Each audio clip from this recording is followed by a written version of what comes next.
사랑하는 여러분, 우리가 이 시대에 우리가 교회를 생각할 때마다 또 교회에 대해 들려오는 그러한 이야기를 들을 때마다 참 참담함과 때로는 안타까움, 서글픔을 느끼기도 합니다. 교회가 다 무너져가는 것 같습니다. 하지만 여러분, 분명한 사실은 무엇입니까? 교회는 영원합니다. 교회는 승리합니다. 왜냐하면 우리 예수님께서 세워가시기 때문에. 그래서 우리 예수님은 말씀하신 것입니다. 음부의 권세가 결코 이기지 못할 것이다. 어떠한 사망의 권세도 교회를 무너뜨리지는 못합니다.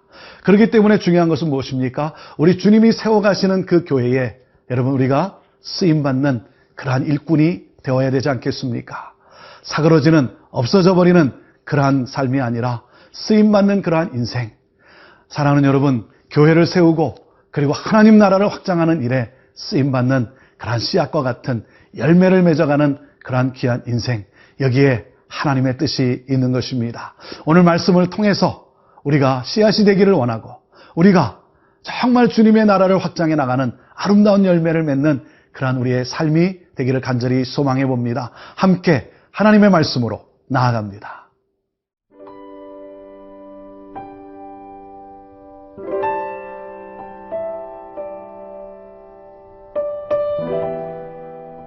열왕기하 11장 1절에서 12절 말씀입니다.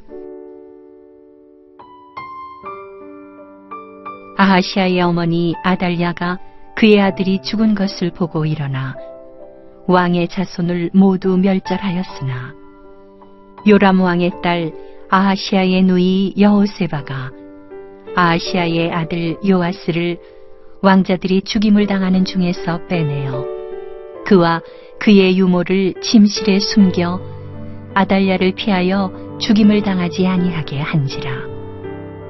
요아스가 그와 함께 여호와의 성전에 6년을 숨어 있는 동안에 아달랴가 나라를 다스렸더라.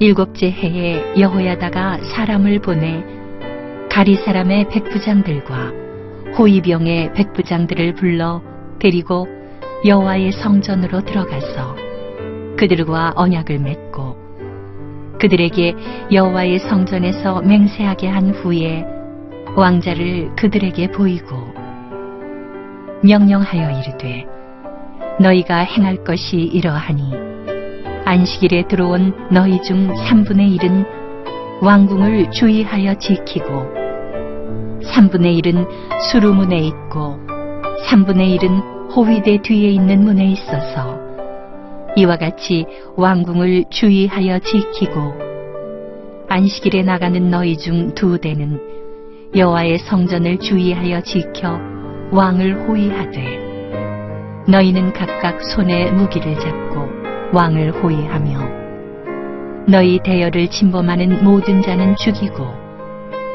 왕이 출입할 때에 시위할지니라 하니 백부장들이 이에 제사장 여호야다의 모든 명령대로 행하여 각기 관할하는 바 안식일에 들어오는 자와 안식일에 나가는 자를 거느리고 제사장 여호야다에게 나아오매 제사장이 여호와의 성전에 있는 다윗 왕의 창과 방패를 백부장들에게 주니 호위병이 각각 손에 무기를 잡고 왕을 호위하되 성전 오른쪽에서부터 왼쪽까지 제단과 성전 곁에 서고 여호야다가 왕자를 인도하여 내어 왕관을 씌우며 율법책을 주고 기름을 부어 왕으로 삼으매 무리가 박수하며 왕의 만세를 부르니라. 유다 왕 아하시아가 죽임을 당했다는 소식을 그의 어머니인 아달랴가 듣게 됩니다. 그리고는 이 아달랴가 어떻게 합니까? 1절입니다. 아하시아의 어머니 아달랴가 그의 아들이 죽은 것을 보고 일어나 왕의 자손을 모두 멸절하였으나 그랬습니다. 왕의 자손을 모두 멸하고 이 아달랴는 스스로 이제 여왕으로 즉위하게 됩니다. 이스라엘과 유다 이 전체를 통틀어서 여왕은 오직 이 한 사람뿐입니다. 유일한 여왕입니다. 그리고 7년을 통치하게 됩니다. 유일한 여왕으로서 7년간을 통치했다. 아주 강력한 그런 왕권을 행사했다라는 것을 우리가 또 느끼게 되는 것이죠. 자, 하지만 여기에 또 반전이 있습니다. 모두 멸절하였으나 그러면서 뭐라 그럽니까? 2절 말씀입니다. 요람 왕의 딸 아하시아의 누이 여호세바가 아하시아의 아들 요아스를 왕자들이 죽임을 당하는 중에서 빼내어 그와 그의 유모를 침실에 숨겨 아달랴를 피하여 죽임을 당하지 아니하게 하였다 그랬습니다. 아하시아의 이 누이 여호세바가 아하시아의 아들 그 요아스를 구해서 성전에 숨깁니다. 그리고 이 여호세바의 남편인 제사장 여호야다는 요아스를 숨겨 양육을 하게 됩니다. 양육한 지 7년째 되는 해에 그는 이제 또 반란을 일으킵니다. 모반을 일으킵니다. 4절 말씀입니다. 7번째 해에 여호야다가 사람을 보내 가리 사람의 백부장들과 호위병의 백부장들을 불러들이고 여호와의 성전으로 들어가서 그들과 언약을 맺고 그들에게 여호와의 성전에서 맹세하게 한 후에 왕자를 그들에게 보이고 그랬습니다.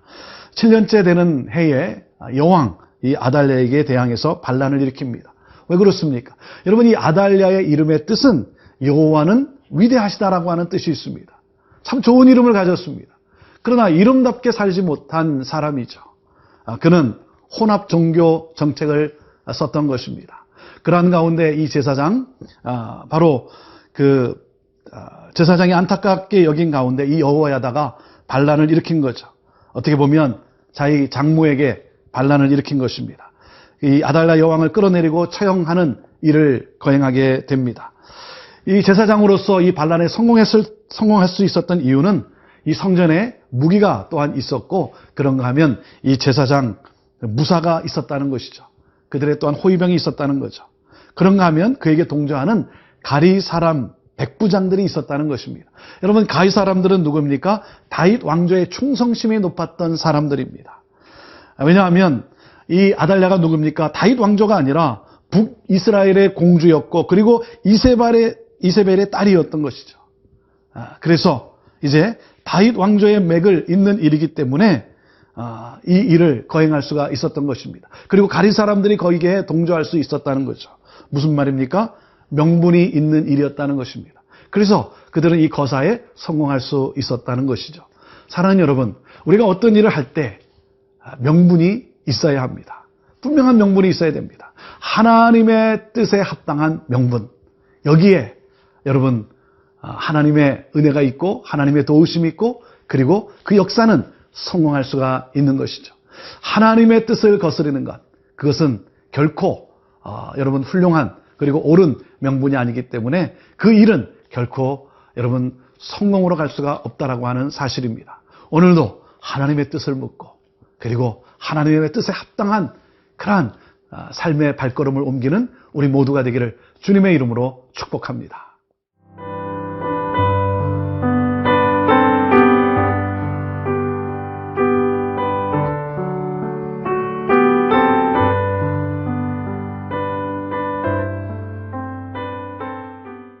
여왕인 아달랴의 사위 여호야다가 반란을 일으킵니다. 그가 반란에 성공할 수 있었던 것, 그것은 특별히 가리 사람들이 있었기 때문이죠. 가리 사람들, 그들은 다윗의 호위병이었습니다. 다윗 왕조에 충성했던 사람들이죠. 여호야다가 이들을 부릅니다. 그리고 다윗 왕조인 그리고 왕손인 왕자 요아스를 보여줍니다. 6년 동안 숨겼던 그 요아스를 그들 앞에 7년째 되는 해에 내어놓습니다. 그리고 그들과 함께 언약을 맺고 맹세한 후에 이 명령을 따라 이제 거사를 치르게 됩니다. 그래서 이제 먼저 왕궁을 호위하게 합니다.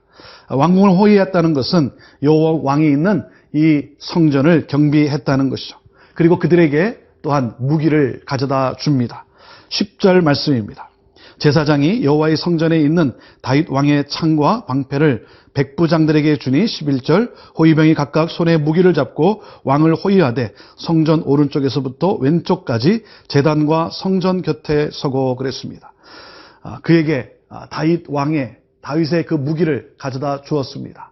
그리고는 이제 그 성전을 둘러싸고 그리고 경비를 서게 됩니다. 그 어떤 누구도 이제 그 요아스 그 왕이 될 그 다윗 왕손을 해치지 못하도록 막는 것이죠. 그리고 이 경비대가 바뀌는 그 순간에 아주 치밀한 계획 속에 이제 이 일들을 이루게 됩니다.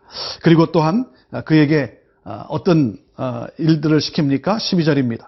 여호와야다가 왕자를 인도하여 내어 왕관을 씌우며 율법책을 주고 기름을 부어 왕으로 삼음에 무리가 박수하며 왕의 만세를 부르니라 그랬습니다. 기름을 붓고 왕관을 씌웁니다.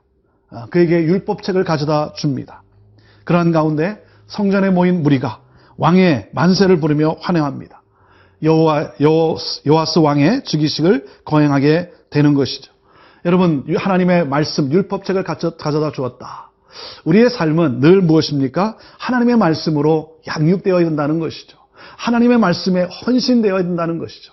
하나님의 말씀을 따라가는 삶, 여기에 진정한 성공과 승리가 생명이 있다라고 하는 사실 아니겠습니까? 사랑하는 여러분, 또한 여기서 우리가 한 가지 또한 배우는 귀한 말씀이 무엇입니까? 다윗 왕의 창과 방패라고 했습니다. 다윗 왕 그러면 그에게 따라다녔던 수식어가 무엇입니까? 하나님의 마음에 합한 사람이라는 것이죠. 바로 이러한 왕조를, 이러한 왕권을 세우기를 원하는 것입니다. 하나님의 마음에 합한 사람. 하나님의 마음은 어떤 마음입니까? 그것은 바로 긍휼히 여기는 마음입니다. 백성들을, 나라와 민족을, 사람들을 긍휼히 여기는 그러한 마음. 다시 말하면 목자의 심정이 있는 그러한 삶. 그래서 목자의 심정을 가진 자를 리더로 세우기를 기뻐하시는 것이죠. 사랑하는 여러분, 우리가 이 세상을 살아가면서 하나님의 사람으로서 우리가 놓치지 말아야 될 단어는 바로 목자라고 하는 단어입니다.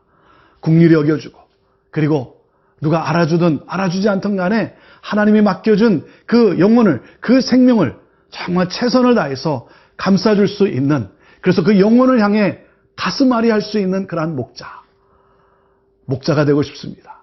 우리가 사꾼이 되면 안 되는 것 아니겠습니까? 하나님은 목자를 세우기를 원하고 그를 통해 나라와 민족 가운데 하나님의 복이 평강이 넘치게 되기를 원하시는 것이죠. 마귀는 계속해서 사탄은 이 다윗 왕조를 멸하려고 했습니다. 하지만 다윗 왕조는 멸하지 않았습니다. 하나님의 사람은 끊어지지 않았습니다. 하나님은 계속해서 하나님의 사람을 남겨두고 그러므로 다시 일으켜서 하나님의 나라를 세워 가신 것 아니겠습니까? 사랑하는 여러분, 하나님의 언약은 반드시 성취됩니다. 하나님의 구원의 역사는 반드시 승리하게 되어 있는 것입니다. 그렇기 때문에 오늘도 사랑하는 여러분, 절망하지 마십시오. 낙심하지 마십시오. 누가 우리를 해하려고 하고 하나님의 사랑에서 우리를 끊으려고 하고 우리를 구렁텅이로 몰아간다 할지라도 여호와는 나의 목자이시고 그분이 나와 항상 함께 하시고 그분은 나를 세워서 하나님의 나라를 확장해가는 구원의 역사를 이루어 가시는 하나님이십니다. 여기에 쓰임받는 사람, 여러분, 저와 여러분이 바로 그러한 사람들인 것입니다. 오늘도 하나님의 나라를 확장해 나가는 귀한 씨앗이요, 또한 그 풍성한 열매를 맺어가는 그러한 귀한 삶, 오늘도 하나님은 우리와 함께 하십니다. 나와 함께 하시는, 나를 보호하시는 그 하나님과 함께 사랑하는 여러분, 우리가 이 가정 가운데, 사회와 나라 가운데 아름다운 열매를 맺는 귀한 씨앗으로, 축복의 통로로 이 땅을 살아가게 되기를 바랍니다. 여러분 모두를 주님의 이름으로 축복합니다. 사랑하는 여러분, 힘내시고 우리의 영원한 왕이 되신 우리 주 하나님을 바라보면서 영원한 하나님의 나라를 확장해 나가는 사명을 다 이루는 복된 삶을 살아가게 되기를 축복합니다. 기도하겠습니다. 하나님, 이 시대에 또 특별히 참 교회가 어려움을 당하는 이 때에 하나님, 우리를 씨앗으로 하나님 택하시고 우리를 세워가시는, 그러므로 하나님의 나라를 확장케 하는 주님 감사합니다. 하나님의 손에 붙들린 말씀에 붙들린 그리고 목자의 심정을 가진 그러한 하나님의 사람으로 하나님의 기쁨이요 하나님의 영광이 되게 하시고 하나님의 마음을 시원케 하는 그러한 우리 모두가 되게 하여 주옵소서. 우리를 사용하시는 주님 감사합니다. 쓰임받을 수 있어 감사합니다. 찬양합니다. 영광 받으옵소서. 예수님의 이름으로 축복하며 기도하옵나이다. 아멘.